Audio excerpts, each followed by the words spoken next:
Melansir dari CNN Indonesia, fakta-fakta baru kasus sekeluarga tewas di rumah Kalideres.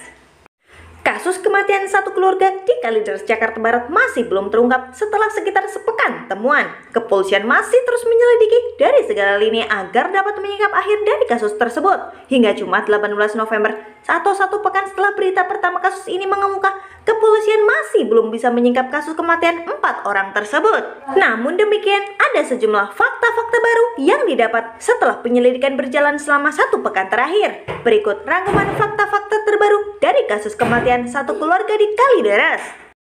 1. Penyebab kematian bukan kelaparan. Polisi telah memastikan satu hal, penyebab kematian keempat orang itu bukan disebabkan dugaan kelaparan. Salah satu dugaannya, polisi menyebut bahwa rumah keluarga itu berada di sebuah kompleks kelas menengah ke atas. Yang jelas itu kompleks yang cukup berada ya, artinya bukan kompleks yang kekurangan. Jadi jauh dari kemungkinan kekurangan makanan, kata Zulpan, Kabid Humas Polda Metro Jaya, Kombes Endra Zulpan.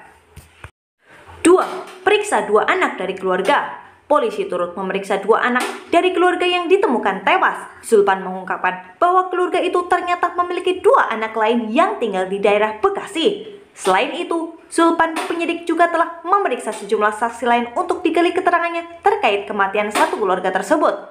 Salah satu saksi yang diperiksa adalah petugas PLN, sebab keluarga itu disebut sempat meminta agar aliran listrik di rumahnya diputus ke petugas PLN.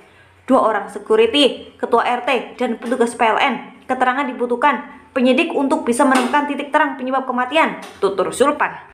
3. Temuan sampah di dalam rumah. Kepolisian menemukan sampah dalam jumlahnya cukup banyak di bagian belakang rumah. Sebagai contoh, dalam TKP, sore ini kita temukan gunungan sampah yang ada di dalam. Ujar di Treskrimum Polda Metro Jaya, Kombes Polisi Hengki Haryadi di lokasi Rabu petang. Hengki menyebut temuan ini diasumsikan bisa menggambarkan hubungannya dengan tetangga sekitar, apakah keluarga yang tertutup, dan lain sebagainya. 4. Kantongi motif. Polda Metro mengklaim telah mengantongi motif sekaligus mematahkan dugaan-dugaan motif yang sebelumnya telah beredar. Dan ternyata ini kita memperoleh beberapa kemajuan atau titik terang dari penyelidikan ini. Salah satunya terkait motif. Kita bisa patahkan beberapa motif yang selama ini beredar.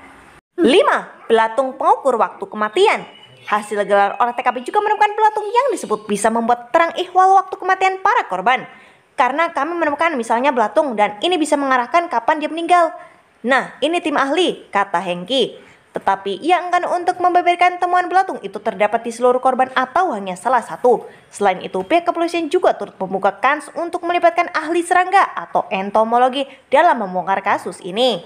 6. Pelibatan psikologi forensik. Pihak kepolisian juga turut melibatkan Asosiasi Psikologi Forensik Indonesia atau APSIFOR dalam penyelidikannya. Pelibatan APSIFOR ini juga mempelajari secara komprehensif aspek kejiwaan keempat jasad tersebut. Kita juga melibatkan APSIFOR, psikologi forensik yang akan mempelajari secara komprehensif terhadap keempat jenazah ini, ujar Hengki. Jika kamu tertarik dengan channel ini, silakan subscribe dan tekan tombol loncengnya. Sampai jumpa di video selanjutnya.